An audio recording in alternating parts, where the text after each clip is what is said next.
time. Okay, here we go. Okay. Hi everyone, I am here today with, everybody probably knows him as Cliff from Finding Bigfoot, but he's here today at the Ohio Bigfoot conference and we're going to talk Squatches or Bigfoots or whatever you happen to call them, giants of the forest. We're just going to talk about them. So, how did you first get into Bigfoot and doing the research to find them? Well, I've always been weird, I'll say that. I started out as a young boy, growing up in the 1970s, fascinated with monsters in general, Godzilla and, King Kong and the Frankensteins and stuff. And to me at the time, being a kid, Bigfoot was just one of those. I remember watching Legend of Boggy Creek, Yeah. and you have the In Search of episodes and all that stuff, and I loved it all. I've always been interested in the weird, bizarre, strange, just anything unusual, but when I was in college, it turned out, I guess that's where the interest kind of stood for a while. It's just like, I like eccentric, weird things because I'm eccentric and weird myself. But when I was in college, I had a few hour break between classes on the other side of campus. It was a big campus at Cal State Long Beach. It wasn't enough time to leave campus, but it was enough time so I had time to waste. So I went in the library and I started picking books off of the shelves in subjects I was interested in, mostly sciences and things like that.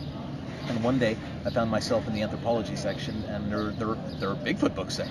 One of them was a collection of scholarly articles written about Sasquatches. So I checked it out and started reading it. And I was thinking, as I went through it, I remember, like, from the cultural anthropologists were describing artifacts, like Indian artifacts and stuff that seem to depict Sasquatches, like ape heads and stuff like that. I read how every Native American tribe that lives in the same habitat as Sasquatches have a word for Sasquatches in their oral history, their stories about them and stuff. And then, of course, I started reading about the physical anthropology that had been done on it, and then Dr. Grover Kranz's stuff started crossing my desk, so to speak. And I said, oh my God, these things are not only funny and quirky and weird, but they might be real. And so the next year or something, I was already camping and backpacking, and I always loved the outdoors and an advocate for environmental issues and things like that. But the next year, since I was already out there, I decided to start going camping in Bigfoot country. Little did I know that almost everywhere it is actually Bigfoot country. But I went up to Bluff Creek in 1994. Was my first year camping specifically with Bigfoots on my mind. So that's kind of how I fell into this.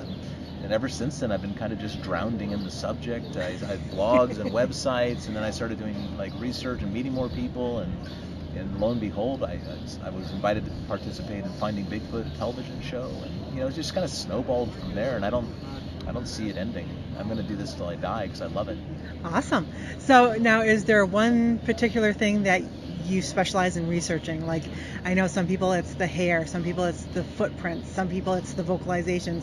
Is there one thing that you're trying to become more of a specialized expert in, that you can say, well, obviously that footprint's a fake, or nope, this is dog hair? Yeah. Well, I guess I really have two areas of focus as far as my own personal research goes. Number one is field work, because I love being outdoors. Just love being out in the woods at night, during the day, it doesn't matter. It's just all beautiful to me. So being outside, trying to encounter Sasquatches, kind of one-on-one. Like, I'm going to see if I can get one to come and show itself and, walk through camp or doing whatever, pictures or whatever. I love field work. But I guess but I can't spend all my time in the field, Right. Of course. Right. I live in Portland, Oregon, in town there by the airport.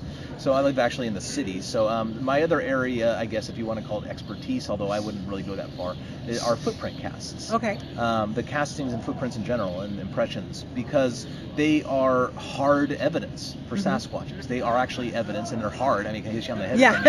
Like, No, they're thank you. hard evidence. And they can be analyzed objectively by people who are familiar with them, like Dr. Jeff Melger, for example, and knows about the anatomy and the foot structure and stuff. He can look at tracks and talk about, like, well, what might be going on underneath. So those are my two areas of focus. Okay, and how many foot casts do you have? Like, do you have a collection of them? I Do you have do. like a room that's off in the side of the house? My garage has turned into that sort of, it's kind of out of control. Dr. Meldrum has a larger collection, but that's because I work with him, and as I encounter any footprint tracks that he does not have, I copy them and give them to him. Okay. Because for me they're like baseball cards. Because I have a degree in music, for goodness sake. He has a degree in anatomy with a specialization in bipedalism.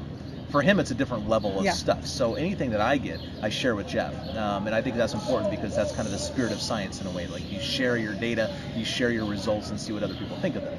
But gosh, I have probably 250 casts or something at this point. That's awesome. Yeah, and of several different species too, which are interesting because Sasquatches. I have a lot of Sasquatch footprints. I have a lot of fakes as well, but because I think those are important to study.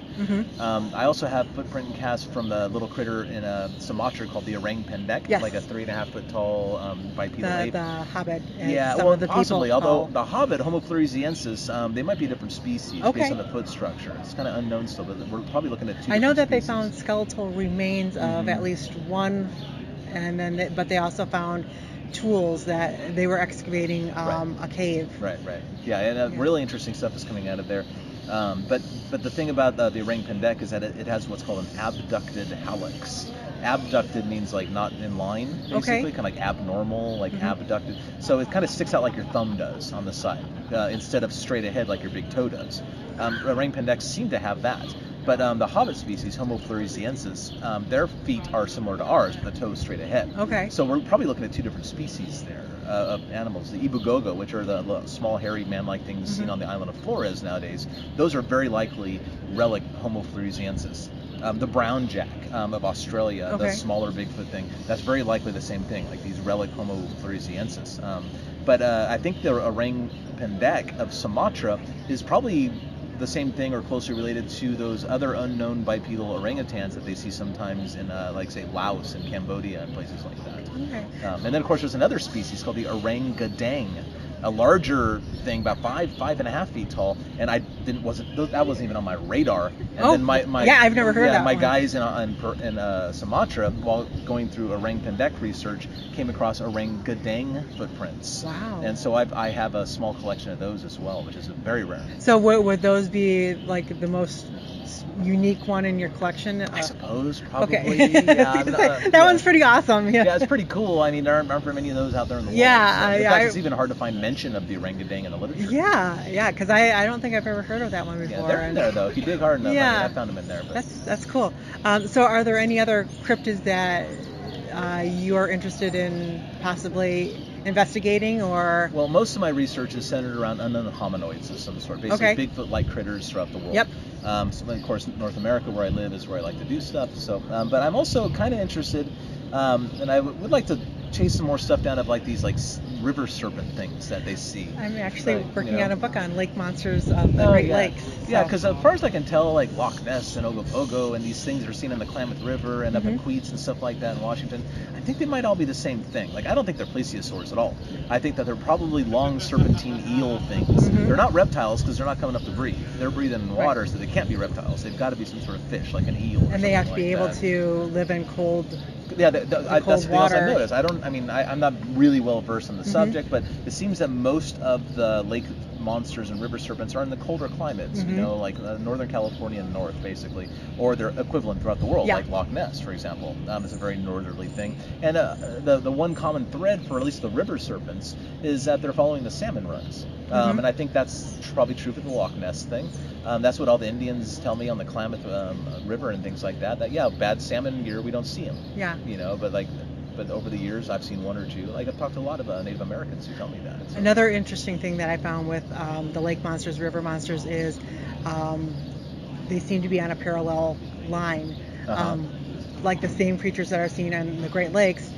If you draw a line, it goes right across to Loch Ness. Right, same latitudes, exactly. Yeah, I think it's a cold water species. It's probably some sort of like eel thing that follows the salmons up the river, and every once in a while, like a couple of them are up the river or something, and like they get sealed off. Yeah. And therefore, like Lake Champlain, because I don't know if Lake Champlain has like an outlet or anything. It has a small tributary. Okay, because I know like a lot of these lakes up in British Columbia that supposedly have lake monsters. There's no outlet there, so they probably just got stuck in there and somehow adapted.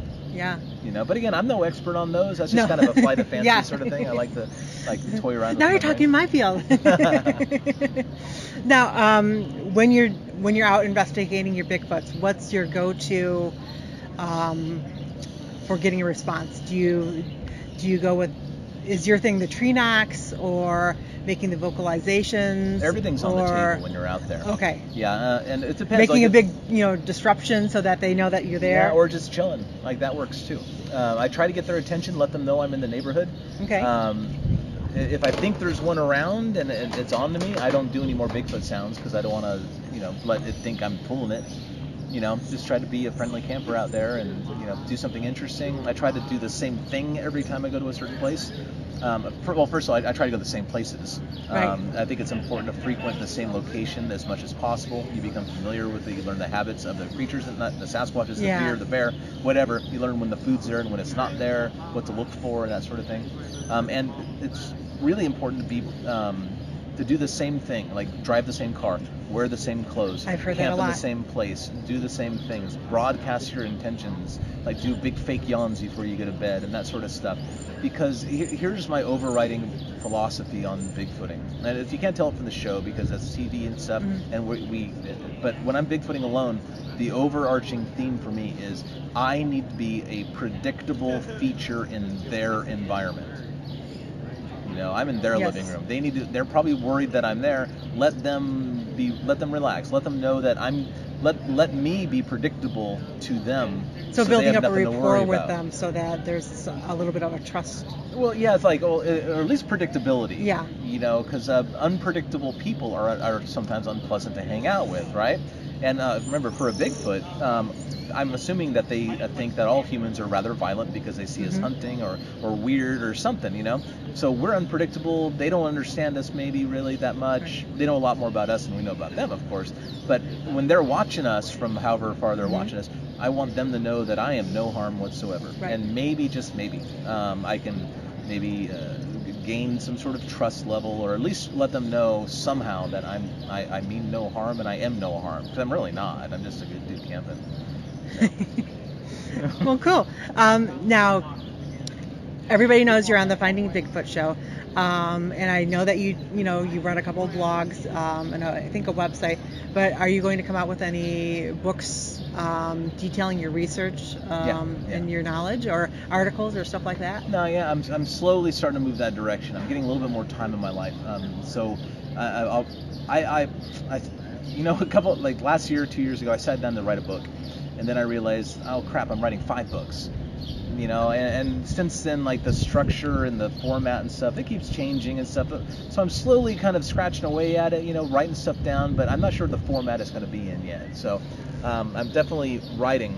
We'll see how it gets published. Okay. Now, seeing as we're in, I have a bee in front of me. There, okay. Bee's gone. Large one, yeah, he's a big one. Now, seeing as we're in Ohio, I have to bring up, have you ever researched the Ohio grassman?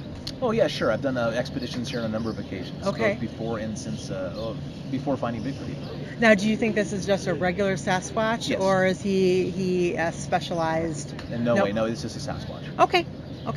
Well, cool.